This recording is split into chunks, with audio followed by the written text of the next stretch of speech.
Bulgaria is currently one of the most quickly rising and emerging countries of Eastern Europe. However, this wasn't always this way, and 20th century Bulgaria was still a harsh place to live. Many lived in villages and started raising farm animals to maintain their livelihoods and eat. Others simply went directly into the farming profession to survive. However, in a particular town, people have started noticing missing livestock. It turns out that the town in the middle of a huge forest was susceptible to constant wolf attacks. Hunters did their best to reduce the number of predators. They set traps and shot the animals, but the only thing they were looking for was food, just like the people. One day, an idea happened upon the hunters. They stopped coming back with killed wolves all the time. Though the locals first disagreed and needed more wolves to be hunted, everything settled down.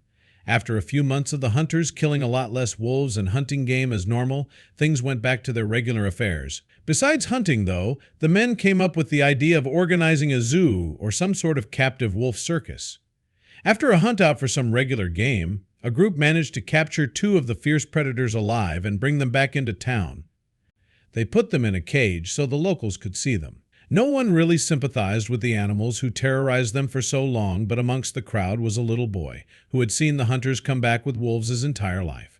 Some alive, some dead, and even at his age he felt what they were doing was wrong. He felt sorry for the animals and cried for them. It was hard to look at that. When he discovered that even more wolves were brought in alive to the cages, he decided he'd free them at any cost. He had to make a plan for it, however. After lunch at his family's house one day, he decided not to eat the bread, taking it back to his room to finish later as he told his parents. He wanted to take some meat, but if he didn't eat that, his parents would likely suspect something was wrong. Later, he headed out towards where the wolves were being kept, making sure not to be seen by anyone. The boy reached the place, and as he came up to the fence, he saw the wolves huddled up inside their cages just 5 meters away. The little young boy saw the large wolves were being kept in a tightly closed space.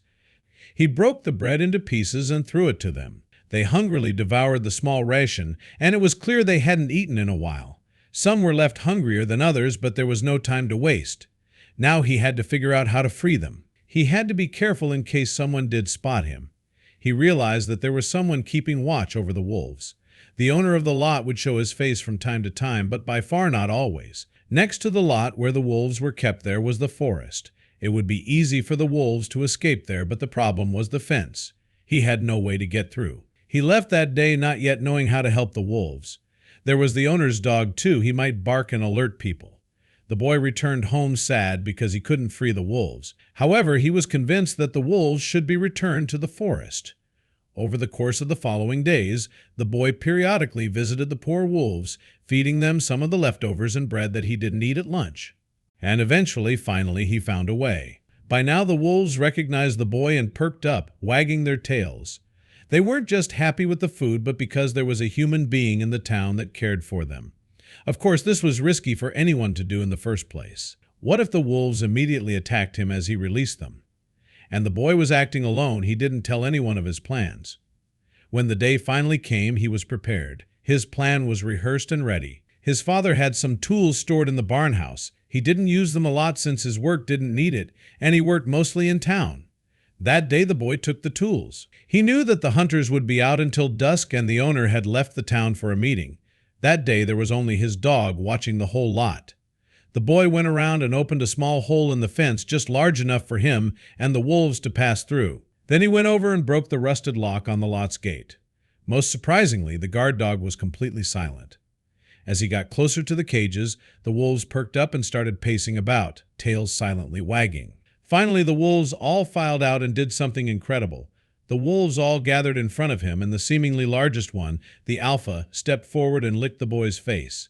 Then all the wolves ran through the hole he'd opened and out into the forest. They quickly disappeared, and the boy hurried home. The tools were returned to their places, and his parents didn't suspect a thing. Later in the evening, the owner raised the alarm that the wolves had escaped. But who did it? People wondered who would free the terrifyingly dangerous animals. No one could survive the encounter, even if they held them out of their cages. The boy's parents made sure to warn him about the wolves that evening. After that, the wolves stayed well away, hunting and eating in their own new territories, where there are still wolf packs roaming peacefully to this day. Only this boy knew what had happened, confessing to a local radio station decades later. Taking place in the town of Delica in the Lemont region in the 1980s, the boy, now a man, was lauded as a hero by many, conservationists and hunters alike. This story is without a doubt incredible. Thank you for watching, and I hope you enjoyed this video. Please make sure to subscribe to our channel and hit the notification bell so you won't miss our latest uploads.